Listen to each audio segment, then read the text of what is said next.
Hello everyone, this is Shivangi. Welcome to Shiv classes. इस video में हम डिस्कस करने वाले हैं संरक्षणवाद को। प्रोटेक्शनिज्म बोलते हैं इसे इंग्लिश में। तो MEC 07 में काफ़ी बार ये क्वेश्चन आपका रिपीट हुआ है। दो क्वेश्चन आपसे पूछे जाते हैं एक साथ, एक तो संरक्षणवाद का और साथ साथ टैरिफ और कोटा के बीच में डिफरेंस, जो हम कल कर चुके हैं। प्रशुल्क और कोटा के बीच का अंतर, ठीक है। टैरिफ को प्रशुल्क बोलते हैं, टैरिफ भी लिखा आ सकता है एग्जाम में, तो कन्फ्यूज़ मत होना। इंग्लिश में ध्यान रखना, टैरिफ एंड कोटा, ठीक है। तो ये चीज़ आपको ध्यान रखनी है, difference between tariff and quota, और साथ साथ संरक्षणवाद पूछा जाएगा, जिसे इंग्लिश में प्रोटेक्शनिज्म बोलते हैं। तो चलिए देखते हैं कि संरक्षणवाद क्या है। तो संरक्षणवाद वह आर्थिक नीति है जिसका अर्थ है विभिन्न देशों के बीच व्यापार निरोधक लगाना। तो व्यापार के मतलब दो देशों के मतलब अगर विभिन्न देशों के बीच में जो भी व्यापार हो रहा है, ठीक है, उनके बीच निरोध लगाना, ठीक है, रोक लगाना एक तरीके से। अब व्यापार निरोधक विभिन्न प्रकार से लगाए जा सकते हैं, जैसे आयातित वस्तु पर शुल्क लगाने, जिसे टैरिफ बोलते हैं, ठीक है। टैक्स लगा दिया, प्रतिबंधक आरक्षण और अन्य बहुत सारी सरकारी प्रतिबंधक नियम जिनका उद्देश्य आयात को हतोत्साहित करना है। मींस संरक्षणवाद क्यों लगाया जाता है कि जो इंपोर्ट किया जा रहा है, हम दूसरे देशों से इंपोर्ट कर रहे हैं, उस पर रोक लगाना एक तरीके से, ताकि जो हमारी डोमेस्टिक इकॉनमी है, घरेलू जो अर्थव्यवस्था है, उसको हम बचा सकें, ठीक है, कि जो वस्तु हम आयात कर रहे हैं उसे हम अपने ही देश में प्रोड्यूस करें। यह नीति अवैश्वीकरण संबंधित है। जाहिर सी बात है, अवैश्वीकरण संबंधित है। वैश्वीकरण में क्या होता है कि हम अपनी देश की अर्थव्यवस्था को दूसरे देशों की अर्थव्यवस्था से जोड़ते हैं, भैया हम अपने लिंक बढ़ाते हैं। और ये अपोजिट है उसका, कि हम उनसे लिंक ख़त्म कर रहे हैं या कम कर रहे हैं, ठीक है। एक तरीके से हम उनसे इम्पोर्ट नहीं करना चाह रहे हैं। ये वैश्वीकरण और मुक्त व्यापार के बिल्कुल विपरीत है, जिसमें सरकारी प्रतिबंधक बाधाओं अतिनय रखा जाता है ताकि विभिन्न देशों के बीच व्यापार सुगमता से चलता रहे, ठीक है। वैश्वीकरण और मुक्त व्यापार में क्या होता है कि जो भी सरकारी प्रतिबंध रिस्ट्रिक्शंस होती हैं, उनको क्या रखा जाता है, दूर रखा जाता है, हटा दिया जाता है, ताकि जो विभिन्न देश हैं उनके बीच में जो भी व्यापार हो रहा है वो आराम से चलता रहे।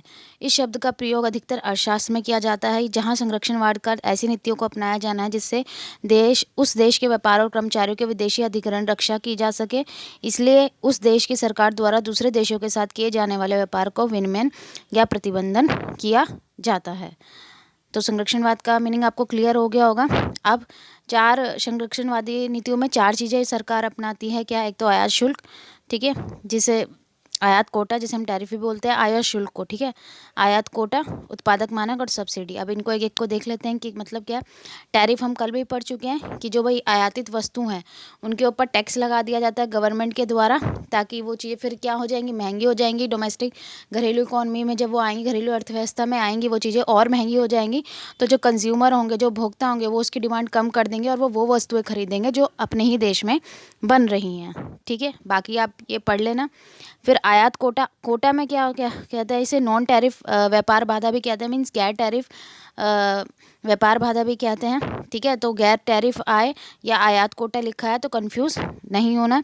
इसके अंदर क्या होता है, जो भी प्रोडक्ट खरीदा जा रहा है उसके उत्पादित की जो संख्या है उसको सीमित कर दिया जाता है। मतलब क्वांटिटी पर रिस्ट्रिक्शन लगा दी जाती है कि भाई आप इस प्रोडक्ट की इससे ज़्यादा क्वांटिटी इंपोर्ट नहीं कर सकते, आयात नहीं कर सकते। तो जब इंपोर्ट कम हो जाएगा तो उसकी डिमांड क्या हो जाएगी, ऑटोमेटिकली कम हो जाएगी भाई।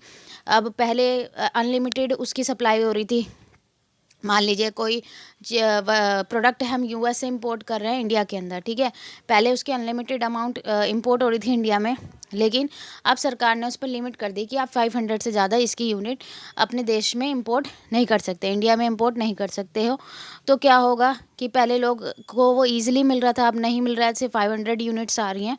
तो क्या होगा यहाँ पे, जो डिमांड है कि भाई जो डिमांड कहाँ पे थी, फॉरेन गुड्स के लिए थी, अब वो कहाँ शिफ्ट हो जाएगी, डोमेस्टिक गुड्स पे शिफ्ट हो जाएगी, जो हमारे घरेलू उत्पाद हैं उन पे शिफ्ट हो जाएगी। तो इससे जो हमारा क्या है, जो हमारी घरेलू अर्थव्यवस्था है वो बची रहेगी। तो एक तरीके से संरक्षणवाद के अंदर यही आ गया कि प्रोटेक्ट करना, अपनी इकॉनमी को बाहर के प्रोडक्ट से प्रोटेक्ट करना। फिर है उत्पादक मानक। कुछ उत्पादों के लिए न्यूनतम सुरक्षा गुणवत्ता आवश्यकताओं को लागू करके आयात को सीमित करना है। तो उत्पादक मानक में क्या है, एक मेजरमेंट कर दिया कि गुणवत्ता मतलब इतनी क्वालिटी होनी चाहिए और इतना मतलब उसके अंदर न्यूनतम सुरक्षा होनी चाहिए, ताकि आयात को सीमित कर दे कि भाई जो क्वालिटी है, ठीक है, वो गुड में इतनी होनी चाहिए। तो अगर उसमें क्वालिटी में नहीं होगी, उसकी क्वालिटी नहीं होगी उतनी, तो वो उस पे उसका जो आयात है वो क्या हो जाएगा, रुक जाएगा। ठीक है। फिर है सरकारी सब्सिडी। सब्सिडी स्थानीय कंपनियों को वैश्विक बाजार में प्रतिस्पर्धा करने में मदद करने के लिए स्थानीय उत्पादकों को सरकार द्वारा दिए गए प्रत्यक्ष भुगतान या कम ब्याज वाले ऋण हैं। तो सब्सिडी में क्या है, जो भाई स्थानीय कंपनियां में जो घरेलू अर्थव्यवस्था में कंपनियां, उनको वैश्विक बाजार में जो कंपटीशन है, ठीक है, उनमें प्रतिस्पर्धा में बनाए रखने के लिए यहाँ सरकार क्या करती है, सब्सिडी प्रोवाइड करती है उत्पादकों को कि भाई उनको या तो कम रेट ऑफ इंटरेस्ट पे क्या कर दिया, ऋण प्रोवाइड कर दिया। ठीक है। सामान्य तौर पर सब्सिडी कम उत्पादन लागत उत्पादकों को कम कीमत स्तर पर लाभ कमाने में सक्षम बनाती है। तो जो सब्सिडी है वो उत्पादकों को किस में, एक तो उनकी जो कॉस्ट है, जो लागत है भाई, वस्तु को बनाने में जो लागत लग रही है वो कम हो जाती है, और कम कीमत स्तर पर वो लाभ कमाने में यहाँ पे क्या रहते हैं, सक्षम रहते हैं। अब तो ये तो इसके वो थे कि पॉजिटिव इम्पैक्ट थे, अब नेगेटिव भी देख लेते हैं। यह वास्तविकता की संरक्षणवाद उन देशों की अर्थव्यवस्था को नुकसान पहुंचाता है जो इसे नियुक्त करते हैं। ये कह रहे हैं कि ये रियलिटी है कि जो संरक्षणवाद जो देश यूज़ कर रहे हैं, ठीक है, वो उनकी अर्थव्यवस्था को नुकसान पहुंचाता है। कैसे? एडम स्मिथ की जो बुक है द वेल्थ ऑफ नेशन में, ठीक है, 1776 में प्रकाशित हुई थी ये, कि संरक्षणवाद घरेलू उद्योगों को क्या करता है, कमज़ोर करता है। क्यों? क्योंकि विदेशी प्रतिस्पर्धा नहीं होगी, वो सिर्फ अपने ही देश में इस गुड की क्या कर रहे हैं, सप्लाई और डिमांड अपने ही देश के लोग कर रहे हैं। ठीक है। विदेशी गुड से उनका कोई कंपैरिजन ही नहीं हो रहा, कंपटीशन ही नहीं है। उनके उत्पाद जल्द ही गुणवत्ता में गिरावट करते हैं। जब हम कंपटीशन में होते हैं तो हम अपनी क्वालिटी इंक्रीज़ करने की कोशिश करते हैं, बेटर करने की कोशिश करते हैं, जबकि उच्च गुणवत्ता वाले विदेशी विकल्पों की तुलना में अधिक महंगा हो जाता है। ठीक है। और वो गुड क्या हो जाता है, उसकी गुणवत्ता में तो गिरावट आ जाती है, और जो उच्च गुणवत्ता वाले विदेशी विकल्प हैं हमारे पास, उसकी तुलना में जो है हमारा प्रोडक्ट वो और महंगा हो जाता है। तो संरक्षणवाद में सिर्फ इतना ही 20 मार्क्स का ये आपका क्वेश्चन था। अब ये कंप्लीट हो गया है। आई होप आपको क्लियर हो गया होगा। अगर वीडियो अच्छी लगी हो तो like it, share it and subscribe my channel. Thank you.